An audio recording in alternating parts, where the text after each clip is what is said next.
Hello, hello dear friends and my friends. नमस्कार। कैसे हैं आप सभी?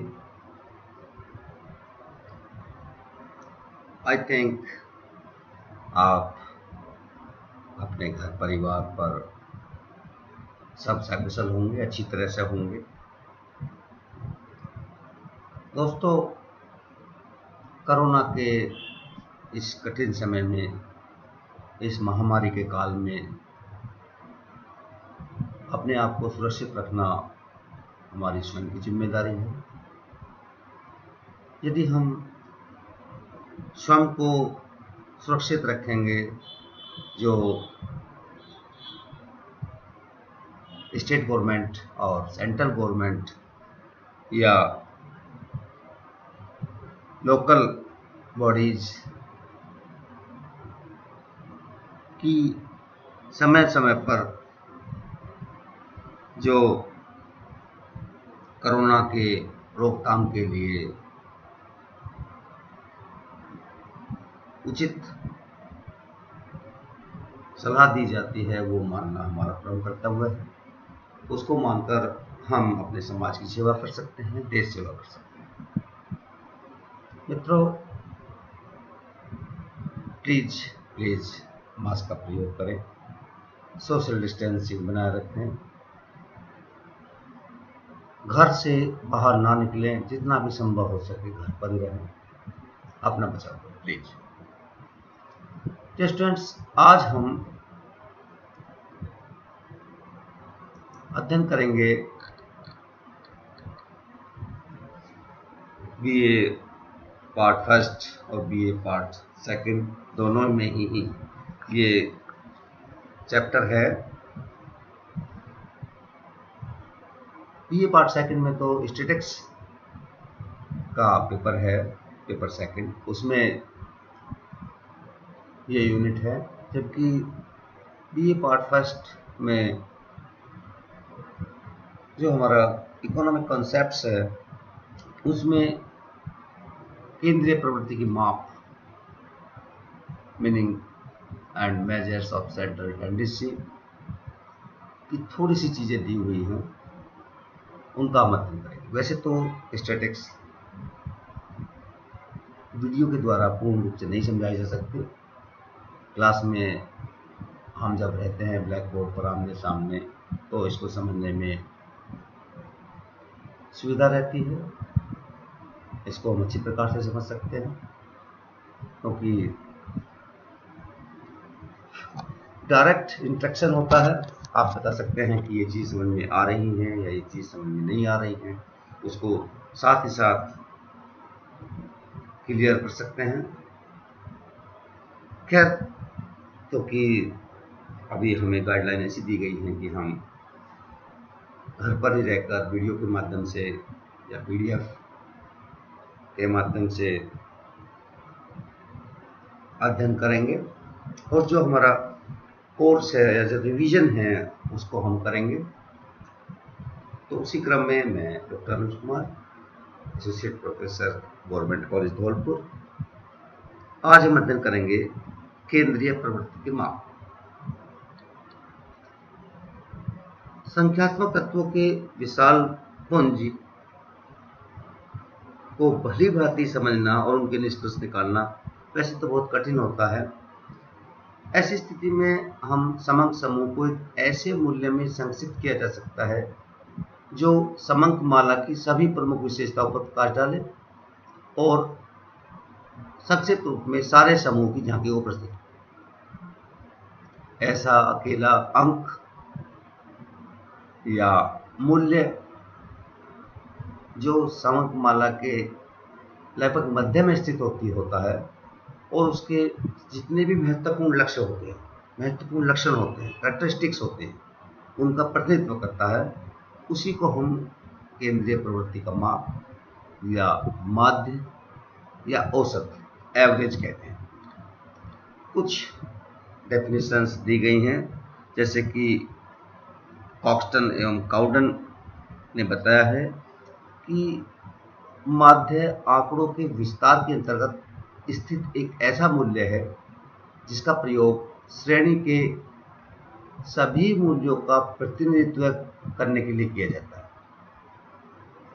चूंकि औसत श्रेणी के मध्य में स्थित होता है, इसे हम केंद्रीय प्रवृत्ति के माप भी कहते हैं। इसी प्रकार सिम्पसन और काफ्का ने इसको परिभाषित किया है कि केंद्रीय प्रवृत्ति का माप एक ऐसा मूल्य होता है जिसके आसपास अन्य संख्याएं केंद्रित होती हैं। अतः ऐसा मूल्य होता है जो जिसके पास आसपास अन्य संख्याएं, बीच का मध्य का मूल्य होता है जिसके आसपास अन्य संख्याएं केंद्रित होती हैं। इसी प्रकार क्लार्क व शकाड़े के अनुसार माध्य संपूर्ण समंक समूह का विवरण देने वाली एकमात्र संख्या प्राप्त करने का प्रयत्न है। तो ये कुछ हमारी माध्य की या केंद्रीय प्रवृत्ति की परिभाषाएं हुई। सांख्यिकीय माध्यों के उद्देश्य एवं कार्य, objective and functions of statistical averages. इसमें यदि हम बात करें तो डॉक्टर बाउले ने इस संबंध में कहा है, सांख्यिकी को माध्यमों का विज्ञान, एवरेजेस, साइंस ऑफ एवरेजेस कहा है। सांख्यिकी माध्यमों के प्रमुख उद्देश्य यदि हम प्रकाश डालें थोड़ा सा, तो कह सकते हैं कि आंकड़ों का संक्षिप्त चित्र प्रस्तुत करते हैं। इसी प्रकार तुलना में सहायक होते हैं। हम माध्यों की सहायता से दो या दो से अधिक मूल्यों की तुलना कर सकते हैं, जैसे कि भारत श्रीलंका के औसत आय की तुलना कर सकते हैं। इसी प्रकार समूह या समग्र का प्रतिनिधित्व करना, माध्य की संख्या होती है जो समग्र माला या समग्र का पूर्ण रूप से प्रतिनिधित्व करती है, और इसी की सहायता से समग्र के संबंध में हम निष्कर्ष निकालते हैं। सांख्यिकीय विश्लेषण का आधार होता है, बेसिस ऑफ स्टैटिस्टिकल एनालिसिस। सांख्यिकीय विश्लेषण की अनेक क्रियाएं केंद्रीय प्रवृत्ति के माप पर निर्भर करती हैं। जैसे किसी कक्षा में विद्यार्थियों के द्वारा विभिन्न विषयों में प्राप्त अंकों का औसत निकालकर हम यह निर्णय ले सकते हैं कि विद्यार्थी किन विषयों में ठीक है और किन विषयों में कमजोर है, उन पर हम अधिक ध्यान दे सकते हैं। नीति निर्धारण में सहायक,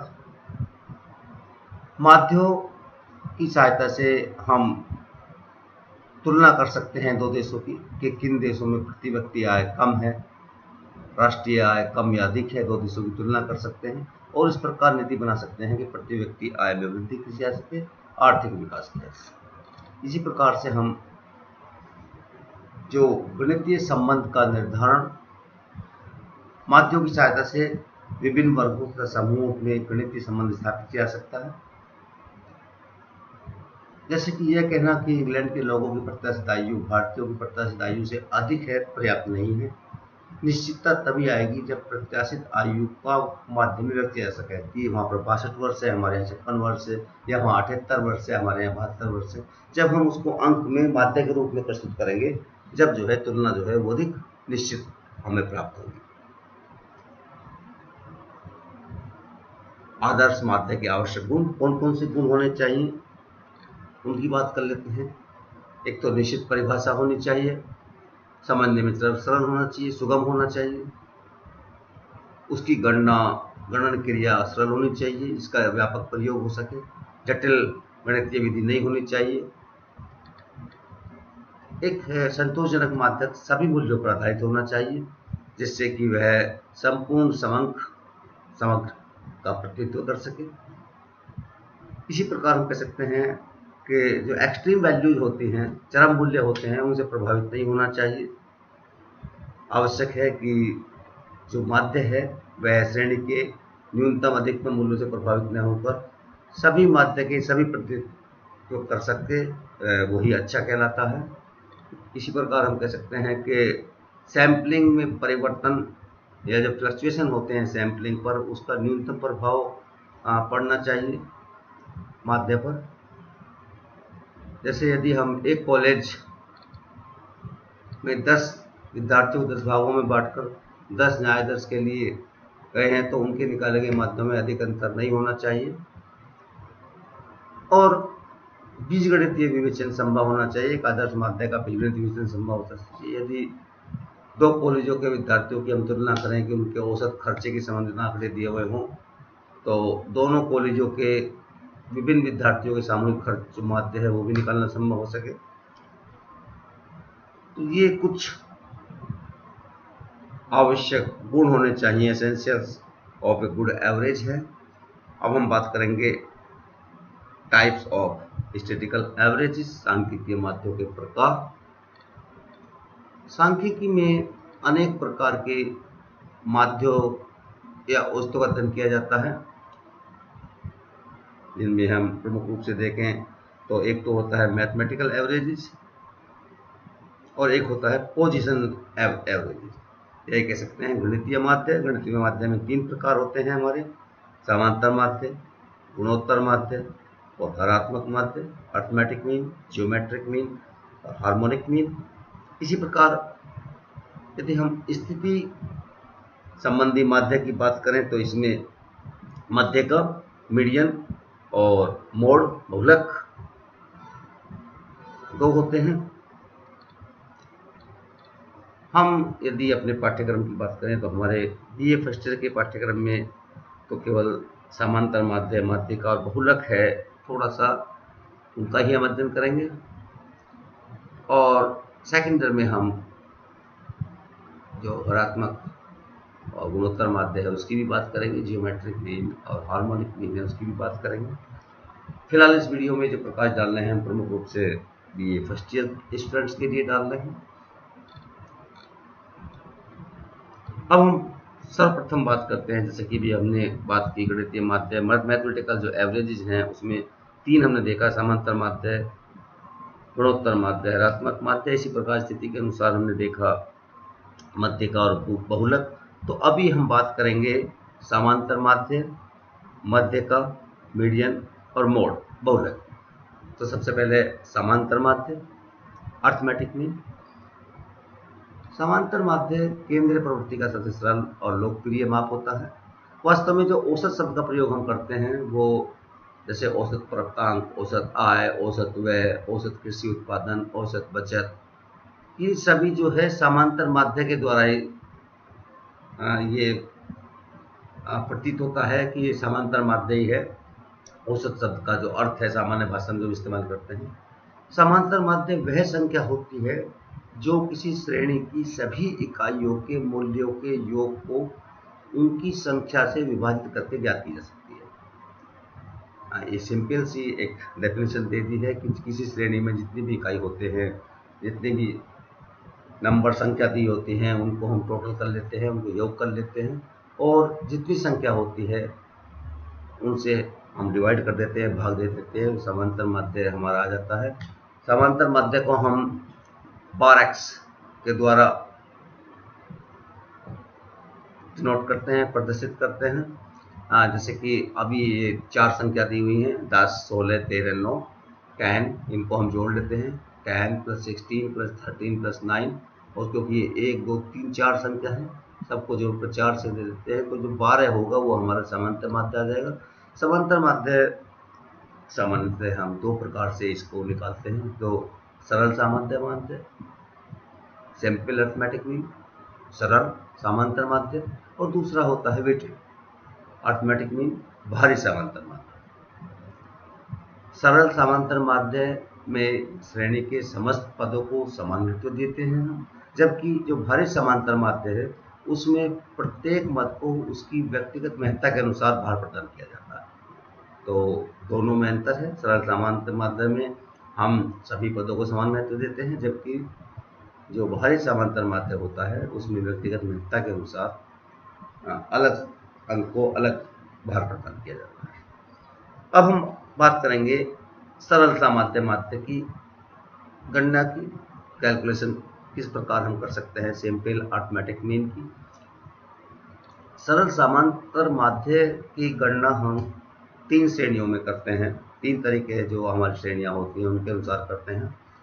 व्यक्तिगत श्रेणी होती है, खंडित श्रेणी होती है और अखंडित श्रेणी होती है। इनके बारे में मैं आपको साथ साथ ही बता देंगे। चलो व्यक्तिगत श्रेणी में सबसे पहले हम बात करते हैं कि व्यक्तिगत श्रेणी में सरल समांतर माध्य की गणना कैसे करते हैं। अब हम सरल और भारित हटा देते हैं, केवल हम समांतर माध्य का शब्द का प्रयोग करेंगे। डियर स्टूडेंट्स, व्यक्तिगत श्रेणी में भी हम 3 प्रकार की विधि का इस्तेमाल करते हैं समांतर माध्य ज्ञात करने के लिए। पहला होता है हमारा डायरेक्ट मेथड, दूसरा होता है हमारा शॉर्टकट मेथड, और तीसरा होता है हमारा स्टेप डेविएशन मेथड। प्रत्यक्ष विधि, लघु विधि और पद विचलन विधि। प्रत्यक्ष विधि या डायरेक्ट मेथड के अनुसार इसके अनुसार हम समांतर माध्य की गणना बड़े आसान तरीके से कर सकते हैं। सबसे पहले जितने भी मूल्य दिए हुए होते हैं उनको हम जोड़ लेते हैं और उसको हम सिग्मा एक्स बोलते हैं। उसके बाद जितने भी पद हैं उनकी कुल संख्या कितनी है उससे उसको भाग दे देते हैं, जैसे भी अभी हम देखा, और इस प्रकार हम 12x समांतर माध्य निकाल लेते हैं। जैसे कि ये जहाँ कर्सर है सूत्र है 12x इजिकल टू खंडित श्रेणी में जितने भी पद दिए हुए हैं x1, x2, x3, x4 plus xn जितने भी हो सकते हैं उनकी हम n संख्या कितने पद हैं हमारे उससे भाग दे देते हैं। तो इसको हम बोलते हैं सिग्मा x अपॉन n। इसके द्वारा हम समांतर माध्य ज्ञात कर सकते हैं।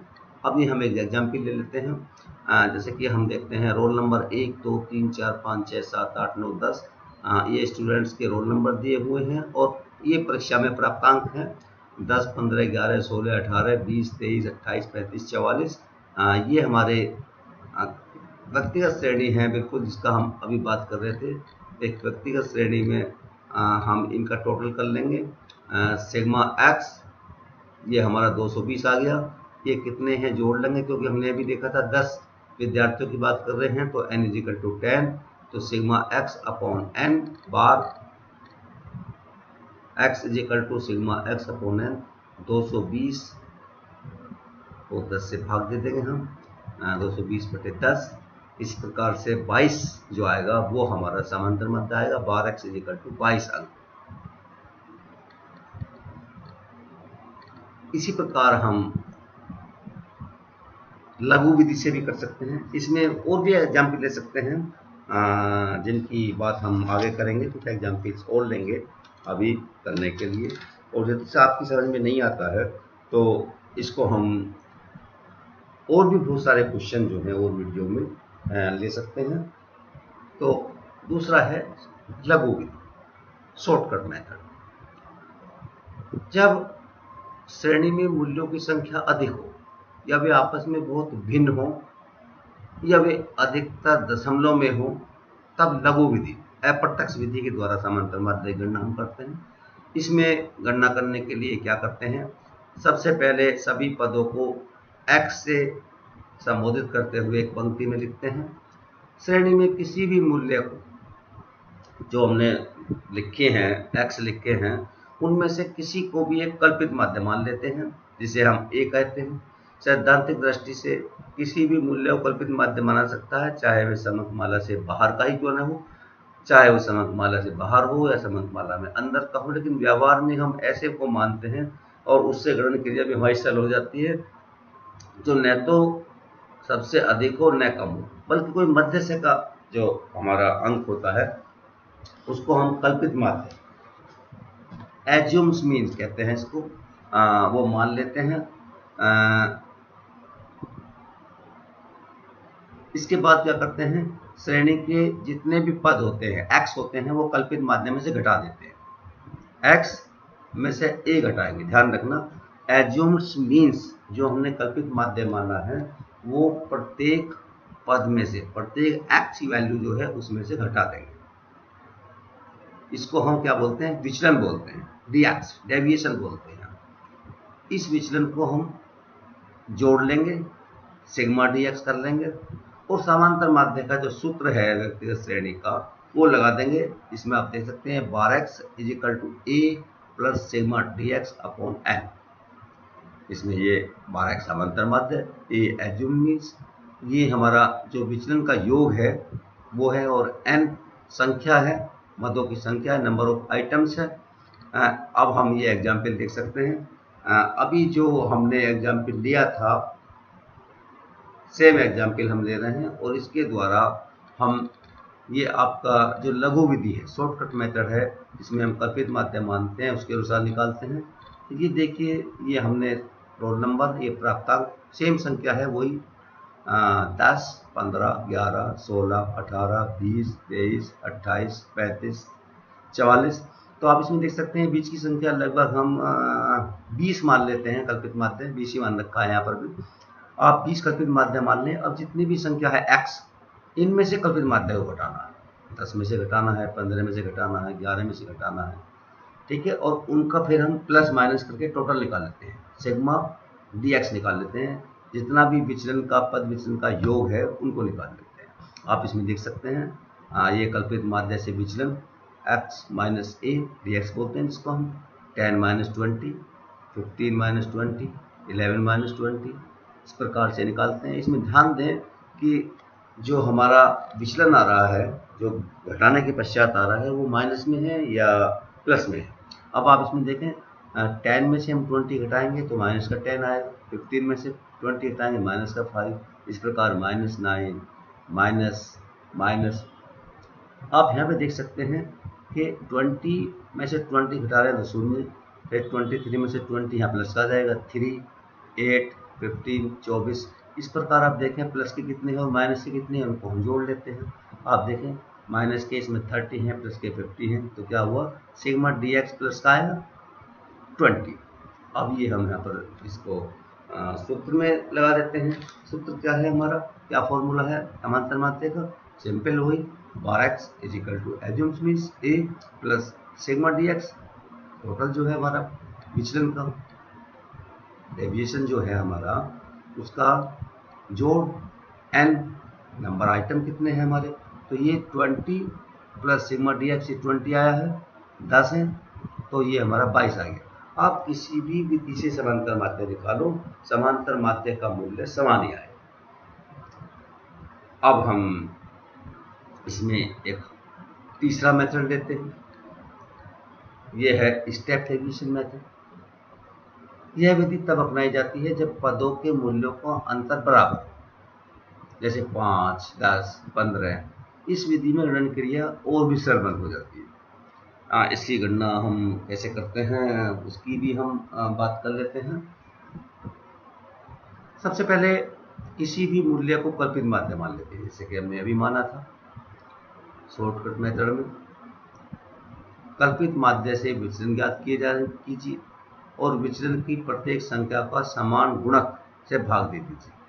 अभी देंगे हम इसको, पहले तो विचलन निकाल लिया हमने, x माइनस ए निकाल देंगे। इस प्रकार प्राप्त संख्याओं का योग कर लेंगे हम, और सूत्र, ये सूत्र वही है, केवल अंतर क्या है, जो हम उसमें से एक संख्या कॉमन ले लेते हैं, जो विचलन आते हैं उनमें से एक संख्या कॉमन ले लेते हैं और उस कॉमन संख्या का बाद में जितनी भी कॉमन संख्या होती है उसकी आई के हम गुणा कर देते हैं। तो ये हमारा सूत्र है, बार एक्स या समांतर माध्य बराबर कल्पित माध्य सिग्मा dx अपॉन n, जो पहले है सिग्मा dx डैश हो जाता है, अर्थात क्या है, हमने इसमें जो कॉमन फैक्टर है उसका भाग दिया हुआ है और उस कॉमन फैक्टर की हम बाद में गुणा कर देते हैं आई। एक एग्जाम्पल हम ले लेते हैं। ये एग्जाम्पल दे रखा है, आप देख सकते हैं, निम्नलिखित आंकड़ों से व्यक्तिगत श्रेणी में पद विचलन विधि के द्वारा समांतर माध्य गणना करो। वैसे तो लिखा हुआ नहीं आता है कि पद विचलन के द्वारा करो या शॉर्टकट के द्वारा करो या किसी भी विधि के द्वारा करो, लेकिन आप जो है लिखा हुआ भी आए तो आप उसको उसी विधि का इस्तेमाल करते हुए समांतर माध्य की गणना कर सकते हैं। तो डियर स्टूडेंट्स, ये एग्जाम्पल हम ले लेते हैं। आप इसमें देख रहे हैं कि पद विचलन विधि के अनुसार इसको हम समांतर माध्य की गणना करनी है। ये 5, 10, 15, 20, 25, 30 अभी जैसे बात की, इसका प्रयोग हम तब करते हैं पद विचलन का स्टेप डेविएशन मेथड का, जब जो श्रेणी के मूल्य हैं हमारे वो समानांतर हो। तो आप देख सकते हैं 5, 10, 15, 20, 25, 30, इसमें से हम एक कल्पित माध्य मान लेते हैं। मान लो बीच की संख्या 15 मान लो या 20 मान लो, इसमें 15 मान लो, 15 ले लेते हैं। तो इसमें x माइनस ए डेविएशन निकालेंगे, विचलन निकालेंगे, 5 माइनस 15 10 माइनस 15, 15 माइनस 15, इस प्रकार से ये -10 -5 0 5 10। अब हम जो कह रहे थे कि एक px डैश निकालते हैं, इसके लिए क्या करते हैं, इसके लिए हम जो विचलन आया है प्रत्येक संख्या के समान गुणक कॉमन फैक्टर से भाग दे देते हैं। आप इसमें देखिएगा कॉमन फैक्टर 5 है, तो हम इसमें 5 से भाग देते हैं तो यह जाएगा -2। गणना की जो गुणन क्रिया है वो थोड़ी सरल हो जाती है, बड़े अंक नहीं आते हैं। -2 5 से भाग इसमें देंगे -1, ये 0 1 2 3। इसमें हम देख लेते हैं प्लस माइनस कितने हैं, माइनस के 3 है, प्लस के 6 है।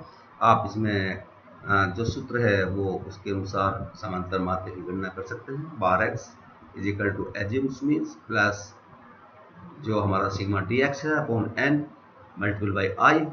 तो हमने देखा एज्यूम मीन्स हमने 15 माना था, यहाँ पर ये 15, ये 3 आया है सिग्मा dx डैश, एक कॉमन फैक्टर का एक समान गुणक का भाग देने के बाद में 3, कुल हमारी संख्या 6 है। ये जो हमें देखिए 1 2 3 4 5 6 ये दी हुई है नंबर, सीरियल नंबर के अनुसार 6। और जितना भी हमने कॉमन फैक्टर लिया था उसकी गुणा हम यहाँ बाद में 5 की गुणा कर देते हैं। तो इस प्रकार ये आ जाएगा हमारा 15 प्लस 2.5, इस प्रकार 17.5। जो समांतर माध्य है वो हमारा 17.5 आ जाएगा। तो ये हमारा 3 विधि से हमने देखा, व्यक्तिगत श्रेणी में प्रत्यक्ष विधि से, लघु विधि से और पद विसर्ग विधि से।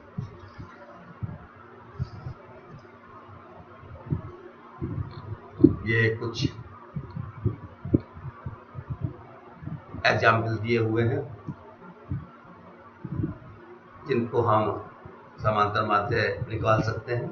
इनकी आप ये व्यक्तिगत श्रेणी में है, 5 10 15 20 सब लघु मेथड से इस्तेमाल कर सकते हैं। सब में अंतर जो है वो समान हो सकता है, और समान नहीं हो तो शॉर्टकट मेथड इस्तेमाल कर सकते हैं, स्टेप डेविएशन नहीं करेंगे उसमें। तो इनका समांतर माध्य जैसे इसका 25 आ रहा है, इसका 12.67 51 किलो 132, इनका आप समांतर माध्य ज्ञात करेंगे सभी का। और कुछ इसमें आप कहीं अटकते हैं या कहीं नहीं आता है तो इसमें हम तुम्हें सहयोग करेंगे। इस प्रकार हम देखते हैं। आप यदि बात करें खंडित श्रेणी में समांतर माध्य की गणना, स्टूडेंट्स खंडित श्रेणी में भी हम 3 प्रकार की जो मेथड है समांतर माध्य की गणना करने का, उसमें हम डायरेक्ट मेथड, शॉर्टकट मेथड और स्टेप डेविएशन मेथड, जो तीनों विधि अभी हम व्यक्तिगत श्रेणी में करते आए हैं वही खंडित श्रेणी में करते हैं।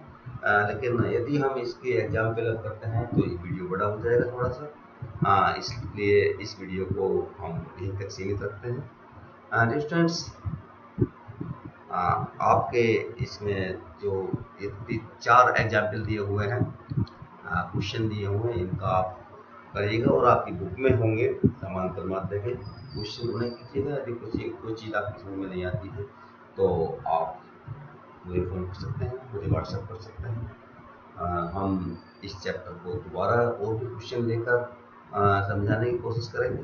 काफ़ी अच्छा क्वेश्चन है और मुश्किल नहीं है, आसान है, तो एग्ज़ाम में भी आता रहता है। तो आप जो है इसकी जो है प्रैक्टिस कर लीजिएगा घर पर। कोई भी प्रॉब्लम हो तो आप मुझसे संपर्क कर सकते हैं। और एक बार पुनः कठिन समय है, अपना ध्यान रखिएगा। आप हमारे लिए, इस समाज के लिए, इस देश के लिए अमूल्य धरोहर हैं। प्लीज़ अपना ध्यान रखिए। Thank you very much.